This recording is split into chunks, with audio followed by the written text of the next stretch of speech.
കുഞ്ചൻ ചേട്ടാ നമസ്കാരം. നമസ്കാരം. കുഞ്ചൻ ചേട്ടാ കാണാൻ പറ്റിയാലും ഇവിടെ വരാൻ പറ്റിയാലും ഒരുപാട് സന്തോഷം. അതെ, തമാശയല്ല. ഇത് ഇത്ര സീനിയർ ആയിട്ടുള്ള ഒരു ആർട്ടിസ്റ്റ് ഇവിടെ വന്നിരിക്കുമ്പം ഇങ്ങനെയാണോ ചെയ്യേണ്ടത്? കളിയാക്കണോ ചെയ്യേണ്ടത്? പിഷാരടി, ഞാൻ കളിയാക്കിയതല്ല. പിന്നെ എന്തിനാ ഇങ്ങനത്തെ അവശബ്ദം ഉണ്ടാക്കുന്നത്? ഇന്നലെ ഒരു ഇടിമിന്നൽ ഉണ്ടായത് ഓർക്കണ്ടോ പിഷാരടി? ഉവ്വ. ആ ഇടിമിന്നൽ ഞാൻ പുറത്തിറങ്ങിയപ്പോ അതിന്റെ മിന്നൽ എനിക്ക് എത്തി. അതിനുശേഷം ഈ ശബ്ദം ഇങ്ങനെ മാറിപ്പോയി പിഷാരടി. മിന്നലേറ്റ അല്ല, നല്ല ഊർജ്ജമല്ലോ ഉണ്ട്. സാധാരണ സൂപ്പർ പവേഴ്സ് അല്ലേ കിട്ടുന്നത്? അല്ല, അത് ടൊവീനോനും പിന്നെ 28 വർഷം കാത്തിരുന്ന ആ പുള്ളിക്കാണ്. എനിക്ക് സൂപ്പർ പവർ അല്ല കിട്ടിയത്, എന്റെ വോക്കൽ പവറാ പോയത്. Vocal power.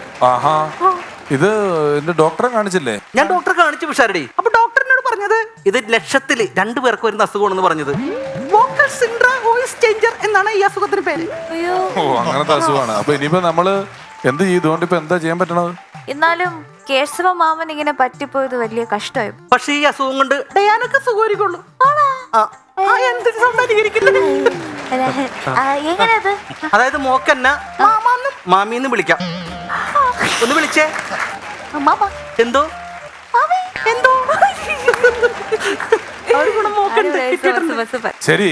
ഇപ്പം ഡയാനയ്ക്ക് അങ്ങനെ ഗുണമുണ്ടെന്ന് പറഞ്ഞു, തൊണ്ടയ്ക്ക് മിന്നലേറ്റെന്നും പറഞ്ഞു. നെറ്റിക്ക് എന്താണ് പറ്റിയത്? അത് പിഷാരടി, ഇന്നലെ രാത്രി ഹരി എന്നെ വിളിച്ചിട്ടുണ്ടായിരുന്നു. അപ്പൊ നമ്മുടെ ഫ്ലോറിൽ ഇന്ന് എന്താണ് ഐറ്റം ചെയ്യേണ്ടതെന്നുള്ളൊരു ഡിസ്കഷൻ നടത്താൻ വേണ്ടിട്ട് ഹരി എന്നെ വിളിച്ച്. ഏകദേശം ഒരു 11-12 മണിയായിട്ടുണ്ട്. അപ്പൊ ആ സമയത്ത് ഞാൻ കറണ്ട് ഇല്ലാത്തതുകൊണ്ട് പുറത്തേക്ക് ഇറങ്ങിയിരുന്നു. ചൂട് ആയിരുന്നല്ലോ അകത്ത്. പുറത്തിറങ്ങി കഴിഞ്ഞപ്പോൾ ഹരിയൻ്റെ അടുത്ത് പറഞ്ഞ് ഡിസ്കസ് നടക്കുമ്പോൾ ഭാര്യയ്ക്ക് ഒരു സംശയം തോന്നി. ഞാൻ രാത്രി എനിക്ക് പോണണ്ടപ്പോ ഭാര്യ എൻ്റെ അടുത്തേക്ക് വന്നിട്ട് എന്നോട് ചോദിച്ചു, നിങ്ങൾ പെണ്ണുങ്ങളോട് സംസാരിച്ച് രാത്രിയോട് ചുറ്റിക്കറങ്ങല്ലേ എന്നും പറഞ്ഞുകൊണ്ട് മറ്റേ മടുകപ്പുള്ളിന് അച്ചാറിന്റെ ഭരണിയില്ലേ, അതുകൊണ്ട് എന്നെ നെറ്റിക്കടിച്ചു വിട്ടാറടി. എനിക്ക് സഹിക്കാൻ പറ്റില്ല. ഞാനൊരു മനുഷ്യ സ്ത്രീയല്ലേ. ഇങ്ങനെ കരയില്ലേ കേശവ മാമ? ഞങ്ങളുടെ പെണ്ണുങ്ങളുടെ വിഷമം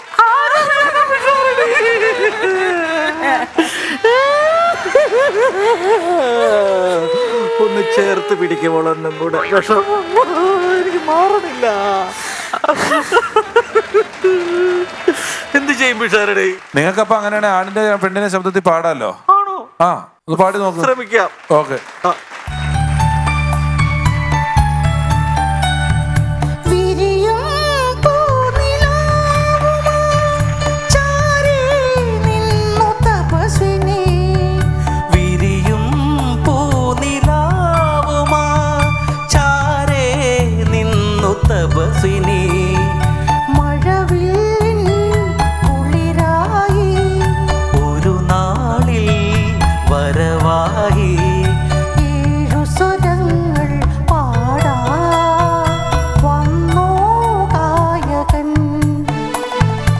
ദേവദാരു പൂത്തു എൻ മനസ്സിൻ താഴ്വരയിൽ,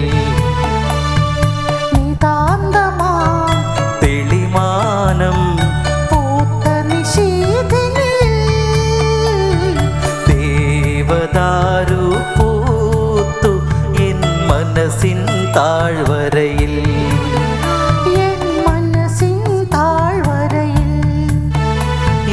മനസ്സിൻ താഴ്വരയിൽ. ഇങ്ങനെയാണെങ്കിൽ കലാഭവനിൽ ഞാൻ വിളിച്ചു പറയാം. എനിക്ക് അവിടെ ഒരുപാട് സുഹൃത്തുക്കളുണ്ട്. ഉറപ്പാണോ?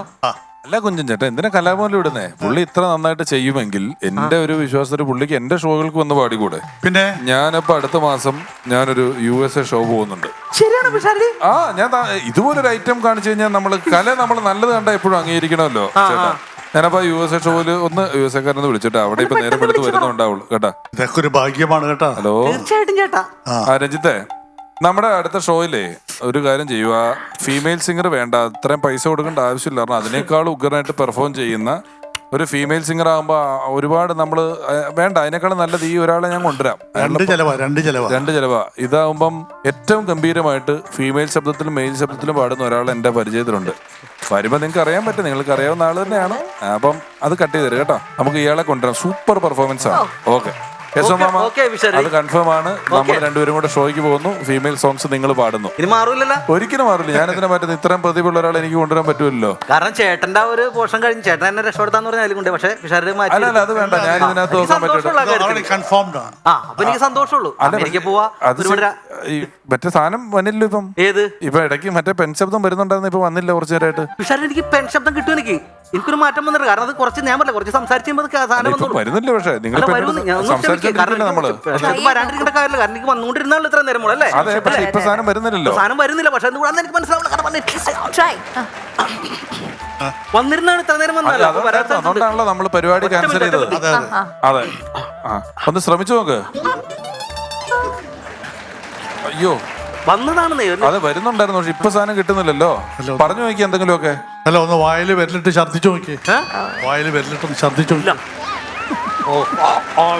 പിഷാരി അത് വരേണ്ടത് വരും, സംഭവം വരുന്നില്ല. നമ്മളിപ്പോ മിണ്ടാൻ തുടങ്ങിയിട്ട് കുറച്ചു നേരം ആയല്ലോ.